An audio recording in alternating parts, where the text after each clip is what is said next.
नानी अम्मा और जिन की कहानी। एक छोटे से गांव में एक नेक दिल नर्म मिजाज बूढ़ी औरत रहती थी जिन्हें सब मोहब्बत से नानी अम्मा कहते थे। उनका असल नाम फातिमा बीबी था, मगर गांव के बच्चे बड़े सब उन्हें नानी अम्मा के नाम से जानते थे।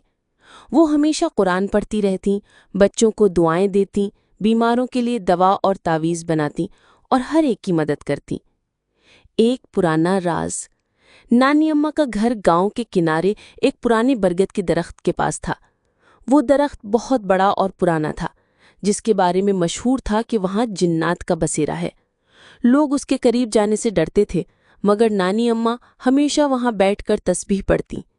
कुछ लोगों का कहना था कि नानी अम्मा की एक खास ताकत है कि जिन्नात भी उनकी इज्जत करते हैं। एक रात नानी अम्मा इशा की नमाज के बाद कुरान पढ़ रही थीं कि अचानक दरवाज़ा हल्के से खुला। सर्द हवा का झोंका आया और दरवाजे पर एक साया सा नजर आया। वो कोई आम इंसान न था, वो एक जिन था, मगर उसकी आंखों में। नानी अम्मा ने कहा, क्या तुम किसी मदद के लिए आए हो? जिन बोला, मेरे कबीले पर जुल्म हो रहा है। एक शैतान सिर्फ जिन हमारी दरख्त पर कब्जा करना चाहता है, मगर हम अल्लाह को मानते हैं और उसकी मदद चाहते हैं। हमने सुना है तुम नेक खातून हो, हमें बचा सकती हो। नानी अम्मा की हिकमत। नानी अम्मा ने वुज़ू किया, 2 रकात नफिल नमाज पढ़ी और कुरान की कुछ आयात पढ़कर दरख्त की तरफ गईं। उनके साथ वो जिन भी था जिसका नाम फहम था।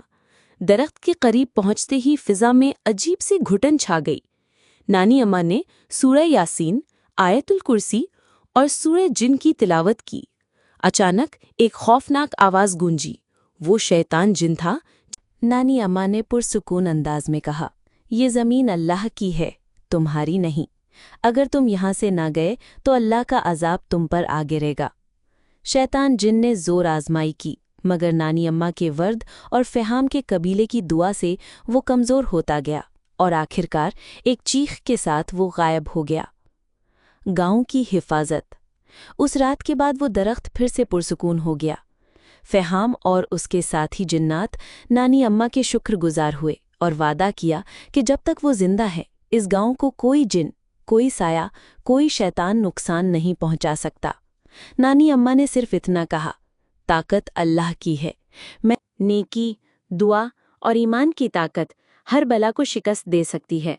जिन्नात भी इंसानों की तरह अल्लाह के बंदे हो सकते हैं। जो कुरान से जुड़ जाता है, अल्लाह उसकी हिफाजत खुद फरमाता है।